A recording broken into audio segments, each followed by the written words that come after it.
Hat trick కొట్టి ఇప్పుడు second hat trick start చేయడానికి రెడీ అయ్యారు నందమూరి బాలకృష్ణ అండ్ బోయపాటి శ్రీను. రిలీజ్ కోసం ప్రమోషన్స్ కూడా స్టార్ట్ చేశారు. దీనికి సంబంధించి సినిమా ట్రైలర్ ను మూవీ యూనిట్ భారీ స్థాయిలో అయితే రిలీజ్ చేసింది. దాన్ని చూస్తే సినిమా ఎలా ఉండబోతోంది, ఏ కాన్సెప్ట్ లో ఉండబోతోంది అనే విషయాలను చాలా క్లియర్ గా చెప్పేశారు బోయపాటి శ్రీను గారు. క్లియర్ గా చెప్పేశారు అనే కంటే గతంలో చేసిన ప్రయత్నాలే మరోసారి చేస్తున్నారని చెప్పారు. బోయపాటి శ్రీను నందమూరి బాలకృష్ణ కాంబినేషన్ లో ఇప్పటి వరకు 3 సినిమాలు వచ్చాయి. సింహ, లెజెండ్, అఖండ. ఇప్పుడు ఈ కాంబినేషన్ లో అఖండ 2 మూవీ అయితే రాబోతోంది. ఈ సినిమాలో బాలకృష్ణ కుమార్తె అయిన తేజస్విని నిర్మాతగా మారుతున్నారు. దీంతో ఈ సినిమా రిజల్ట్ బాలకృష్ణకు 2 విధాలా చాలా ఇంపార్టెంట్.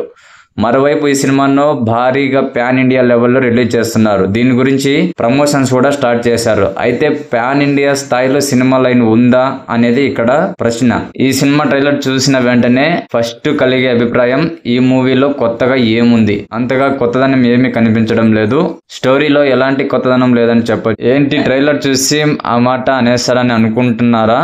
మామూలుగా అయితే ట్రైలర్ చూసి చెప్పడం కష్టమే, కానీ ఈ ట్రైలర్ కట్ చూస్తే ఓ చిన్నారికి ఇచ్చిన మాట కోసం అఖండ వచ్చి ఎలా కాపాడాడు, ఆ చిన్నారికి వచ్చిన కష్టం ఏంటి అనేదే స్టోరీ అని ట్రైలర్ చూస్తే అర్థమవుతుంది. దానికి హైందవ ధర్మం, విదేశాల ఉగ్రవాదం, మన దేశంలో కుతంత్రాలు చేసే ఓ బ్యాచ్, ఇలాంటివన్నీ కలిపి ఒక స్టోరీగా అయితే రాసుకున్నారు. మామూలుగా అయితే ఇది regular mass commercial cinema line. ఇలాంటి కథతో పాన్ ఇండియా స్థాయిలో రిలీజ్ అంటే ఆలోచించాలి. అయితే ఇక్కడ హైందవ ధర్మము, దేశ రక్షణ, ఇలాంటి పాయింట్స్ చాలా ఇంట్రెస్టింగ్ అయితే ఉన్నాయి.